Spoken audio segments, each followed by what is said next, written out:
حضرت علی رضی اللہ تعالیٰ عنہ، حضرت امام حسن اور حضرت امام حسین رضوان اللہ علیہ مجمعین نے فرض نماز بھی صحابہ کرام کے پیچھے پڑھی ہے، ان کی اقتداء میں پڑھی ہے.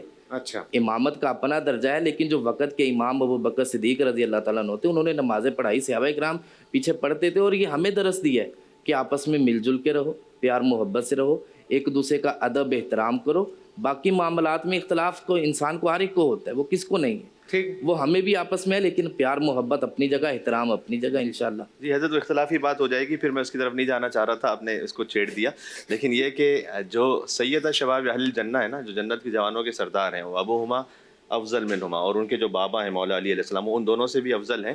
تو وہ ہو سکتا ہے کہ ان کے یہاں کسی کتاب میں ایسی روایت موجود ہو، لیکن جو افضل جو ہے وہ مفضول کے پیچھے پڑھ ہی نہیں سکتا نماز. وہ فقط مولا علی علیہ السلام نے رسول اللہ کے پیچھے پڑھی، اور امام حسن علیہ السلام نے رسول اللہ صلی اللہ علیہ وسلم کے پیچھے پڑھی.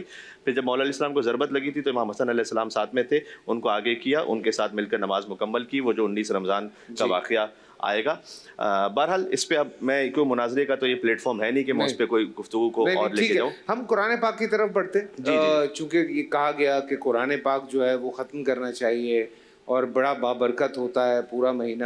آپ یہ کہہ رہے تھے کہ جتنی بھی آیت پڑھی جائے، جتنا آپ پڑھ سکتے ہیں، صحیح ہے، کیا ہی بات ہے کہ آپ پورا قرآن پاک ختم کر لیں، لیکن اگر نہیں کر پاتے تو جتنا بھی آپ کر پاتے ہیں. لیکن میرا ایک جو اس میں میرا سوال ہے، پورا قرآن پاک ختم کرنے کا زیادہ ثواب ہے یا اس کو آپ انڈرسٹینڈ کر لیں اس کا زیادہ ثواب؟ جی دیکھیں، یہ آپ تینوں سے میرا سائڈ بائی سائڈ اس کو چلانا چاہیے. ایک غلط فہمی یہ ہے کہ بعض ہمارے احباب مسلمان بھائی سمجھتے ہیں کہ اگر ہم نے رمضان میں قرآن شروع کیا تو ختم کرنا لازمی ہی ہے رمضان میں. اچھا، یہ واجب نہیں ہے کوئی کہ آپ نے اگر رمضان میں شروع کیا ہے تو آپ پر فرض ہے کہ آپ رمضان میں ختم ہی کیجئے اس کو. کوئی ایسا فرض نہیں ہے. اگر کر لیجئے فبہا، بہت اچھی بات ہے. نعم المطلوب نہیں کر سکے تو اس کو بعد میں بھی آپ ختم کر سکتے ہیں. اور افلا یتدبرون القرآن ام علی قلوب اقفالها، اللہ تعالیٰ نے خود قرآن میں کہا ہے کہ کیا تم قرآن پہ تدبر نہیں کرتے، غور و فکر نہیں کرتے، کیا تمہارے دلوں پہ تالے پڑے ہوئے؟ تو غور و فکر کیسے ہوگا؟ غور و فکر ایسے ہی ہوگا نا کہ جب آپ اس کو تھوڑا سا پڑھیں گے، کم سے کم اس کا ایک ترجمہ تو دیکھیں گے، جو سادہ ترجمہ ہے وہ تو دیکھیں گے. اس میں بعض مرتبہ افراط و تفرید پر ہم چلے جاتے ہیں. ایک ایکسٹریم یہ ہے کہ جناب نہیں، فقط آپ نے وہ عربی پڑھ لی ہے، اس کے علاوہ بس اب ثواب حاصل ہو گیا، اب یعنی وہ اسی پہ لگ جاتے ہیں. پھر ترجمے پر، غور و فکر پر، اس پہ ابھارتے نہیں لوگوں کو، انٹیلیکٹ نہیں لوگوں کا بیدار کرتے. دوسری طرف سے ایک طبقہ ایسا بھی آ گیا ہے جو خالی ترجمے پر اکتفا کرنا کہ مجھے چونکہ ترجمہ ہی سمجھ میں آ رہا ہے تو میں ترجمہ ہی پڑھ لیتا ہوں، میں نے عربی پڑھ کے کیا، میں ترجمہ ہی پڑھ لوں گا.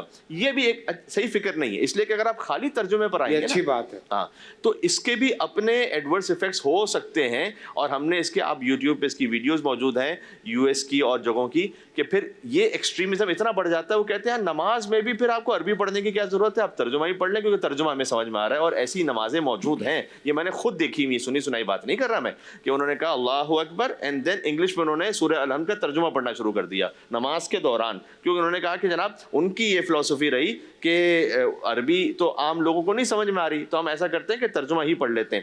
تو جب آپ کسی ایکسٹریم پر آپ جاتے ہیں نا، ایک دوسرے ایکسٹریم پر، تو وہ بھی غلط بات ہے. جس کا جو پروٹوکول ہے، جس کا جو ڈیکورم اللہ سبحانہ وتعالیٰ نے بتایا، پروٹوکول ہے، جی جیسے مثال کے طور پر ایک قومی ترانہ ہے، آپ اس کے الفاظ نہیں بدل سکتے کہ مجھے تو یہ لفظ نہیں سمجھ میں آ رہا ہے، بچوں کے لیے بڑا مشکل ہے، 2 کلاس کے بچے کو کیا سمجھ میں آ رہا ہوگا قومی ترانہ، تو اس کو آسان کر دو ذرا. نہیں، وہ اس کا خاص طریقہ ہے، آپ کو اسی طرح سے پڑھنا ہے. اس طرح سے نماز کے خاص طریقہ ہے جو اللہ سبحانہ وتعالیٰ نے متعین فرمایا ہے اور رسول اللہ صلی اللہ علیہ وسلم کے ذریعے سے ہم تک پہنچا ہے.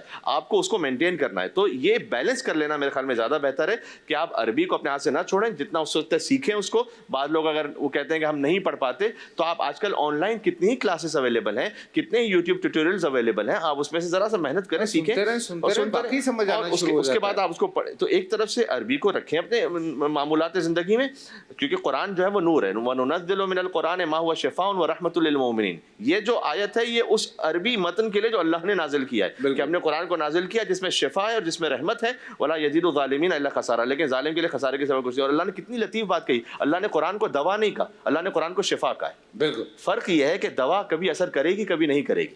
قرآن دوا نہیں، قرآن جو ہے نا وہ شفا ہے، دوا نہیں کہا اس کو. ایک ایسی شفا، یعنی اس میں 100% تمہارے معاملات کا علاج ہے. اگر تم اس پہ جو ہے نا متوجہ ہو جاؤ تو اس عربی متن کو بھی جو قرآن کا ہے، نور ہے، اس کو بغیر وضو کے ہاتھ نہیں لگا سکتے، اس کو بھی اپنے پاس اپنے طور پر رکھیں. لیکن کم سے کم 5 منٹ 10 منٹ کوئی نہ کوئی ایسا موقع ضرور نکالیں کہ آپ اس کا ایک ترجمہ دیکھیں. آپ کے ذہن میں کوئی سوال آئے گا، کسی نہ کسی معتبر ایک اچھے عالم سے رجوع کریں، پوچھیں. جی